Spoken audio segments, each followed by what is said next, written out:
à tous et toutes et bienvenue dans une nouvelle semaine de vlog. On va commencer par parler des livres que j'ai lus la semaine dernière. Donc le premier c'est Agatha Raisin Enquête Balle Fatale. Comme je vous ai dit, c'est un tome que j'ai énormément aimé. Si vous ne voulez pas entendre parler de la saga parce que vous êtes en train de la lire et vous n'avez pas envie de spoil, eh bien je vous invite à aller directement au livre suivant. Ça a été un tome très très sympa. De une parce que nous avons beaucoup de nouveautés. En effet, Agatha Raisin va enfin ouvrir son agence de détective privée.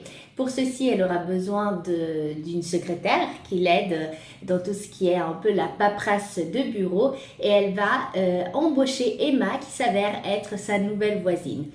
Naturellement, une rivalité va s'installer entre les deux, mais je vous en dis pas plus, je vous invite à découvrir en lisant. La particularité de ce tome, c'est que nous avons plusieurs enquêtes qui se font l'une parallèle à l'autre.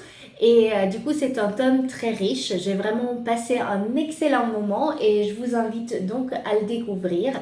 Moi, comme d'habitude, je l'ai écouté sur Audible et je trouve que l'actrice, comme je vous disais, Françoise Carrière, est superbe. Et du coup, j'ai passé un très bon moment.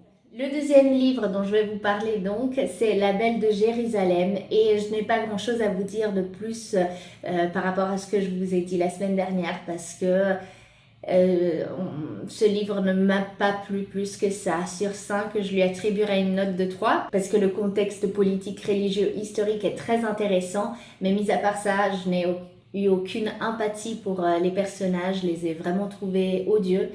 Et du coup, en fait, malgré le fait qu'on parle de guerre, d'événements quand même assez forts, je n'ai vraiment rien ressenti émotionnellement parlant et du coup, ça a été un raté pour moi, malheureusement. Ça a été, comme je vous disais, un livre qui a été choisi dans le cadre de notre club de lecture. J'ai été soulagée quand même de remarquer que la plupart des filles n'avaient pas accroché à cette lecture non plus et qu'on avait tous un petit peu les mêmes remarques à faire. C'est-à-dire que c'est une lecture qui est un peu laborieuse si on ne connaît pas le contexte.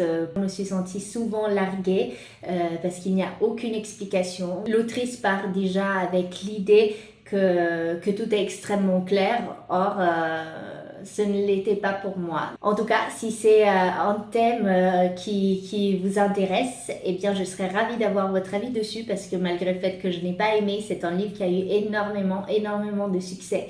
Donc je serais ravie de pouvoir en discuter ensemble.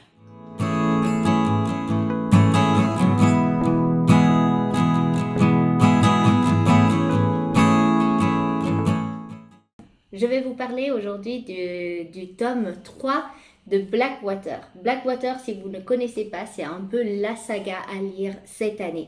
Elle est publiée chez Monsieur Toussaint Louverture, qui fait ses couvertures merveilleuses. Ça a été un phénomène. On voit passer ça partout sur Instagram.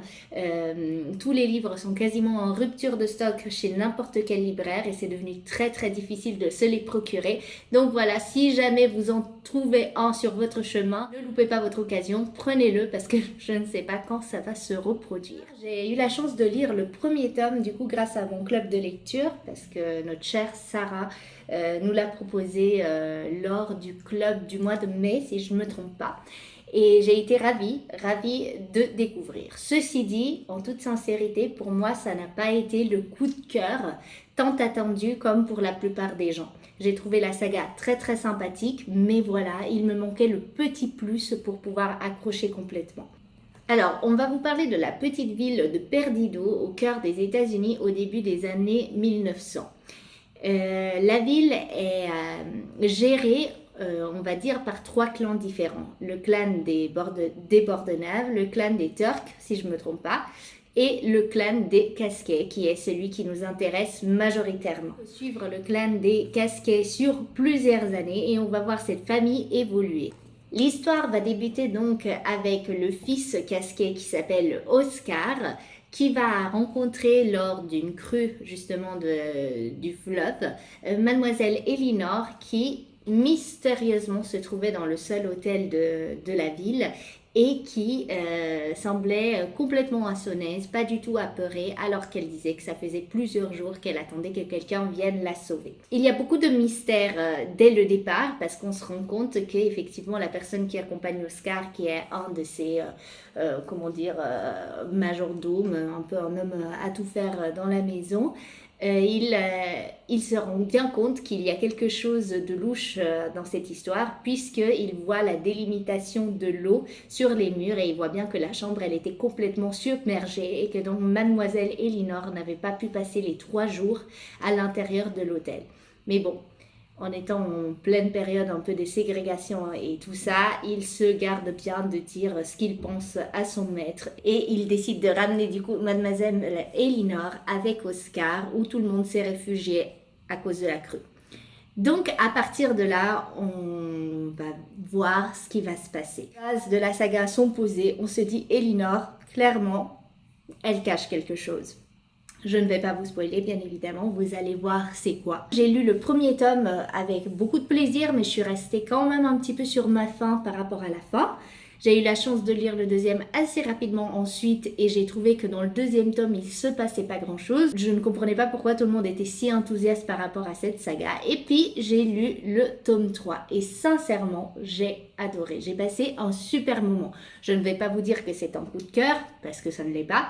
Mais j'ai passé vraiment un excellent moment parce que j'ai trouvé qu'enfin on mettait un petit peu toutes les pièces du puzzle ensemble et ça commence vraiment à être intéressant. On a beaucoup de suspense, on se pose beaucoup de questions, c'est clairement un page turner. Inutile de le dire, en 3 heures c'était plié, le livre il était fini.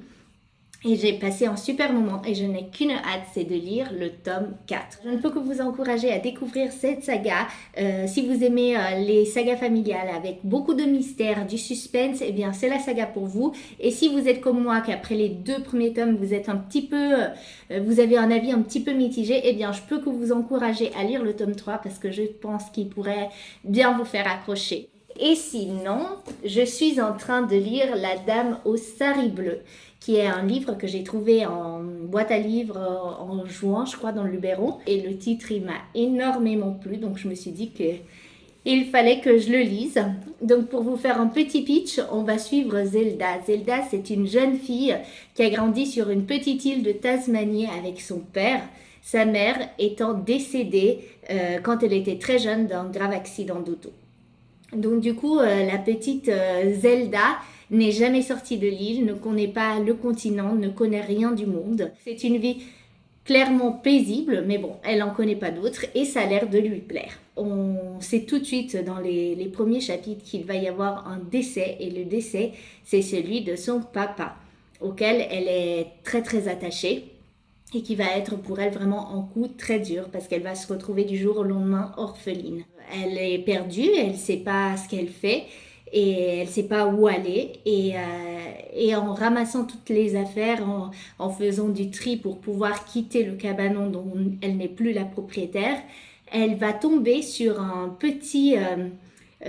sur une découpe de journal où on va parler de sa mère et que visiblement sa mère, non seulement elle est en vie, mais c'est quelqu'un d'extrêmement célèbre, chose qu'elle ne savait pas. J'ai trouvé ce pitch hyper accrocheur parce que je me demande, Zelda, comment elle va faire pour retrouver sa maman et surtout pourquoi sa maman l'a quittée.